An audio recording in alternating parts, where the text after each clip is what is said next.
ఎన్నో లింకుల్లో ఒక police officer, ఒక swimming pool lawyer, Mastan Sai, ఒక చింటూ, ఇంకా చాలా మంది ఉన్నారు కదా.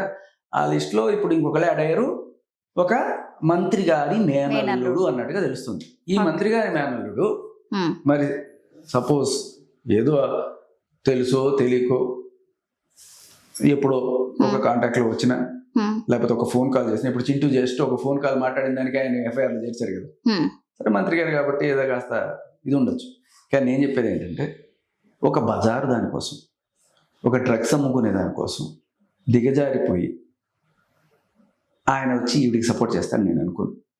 ఏదో కర్మగాలి ఎప్పుడో దాంట్లో ఏదో పబ్లో ఎక్కడో కలిసి ఒక పార్టీలో పరిచయం అయ్యి అది పెట్టుకున్నంత మాత్రాన ఇప్పుడు ఆయన కనుక ఈవిడికి సపోర్ట్ చేస్తే ఏకంగా ఆ మంత్రి గారి పరివే పోతుంది.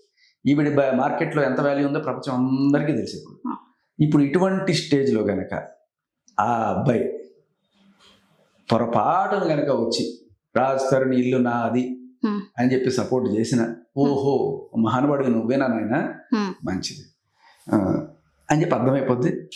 అండ్ అన్నిటికంటే దారుణం ఏంటంటే, రేవంత్ రెడ్డి గారు ఎవరైతే అసలు డ్రగ్స్ మీద ఉక్కుపాదం మోపుదాము అని చెప్పి చెప్తున్నా, మీ దీంట్లో మీ మంత్రి గారికి సంబంధించిన ఒక ఫ్యామిలీ మెంబర్ ఎప్పుడైతే వీళ్ళని సపోర్ట్ చేస్తారని చెప్పి తెలుస్తుందో, ఇది ఇంకా దరిద్రంగా తయారవుతుంది. ఎందుకంటే ఇప్పటికే జనాలకి చాలా మంది డౌట్ ఏంటంటే, ఇంత రెడ్ హ్యాండెడ్గా పట్టుబోయిపోయినా, ఇంత అందరికీ తెలుస్తున్నా, కళ్ళ ముందు కనబడుతుంది ప్రతిరోజు ఏ వీడియో కిందైనా సరే, ఇంకా ఈవెన్ ఎందుకు అరెస్ట్ చేయలేదు, ఇంకా ఈవెన్ ఎందుకు అరెస్ట్ చేయలేదు అంటే నిజంగా ఇట్లాంటి లింకులు ఏమన్నా ఉన్నాయా అని చెప్పి ఎవరికి ఇప్పుడు దాకా నేను పేర్లు ఏమీ బయటపెట్టాను. నాకు విశ్వసనీయంగా తెలిసిన ఇన్ఫర్మేషన్ మాత్రమే నేను చెప్తున్నా.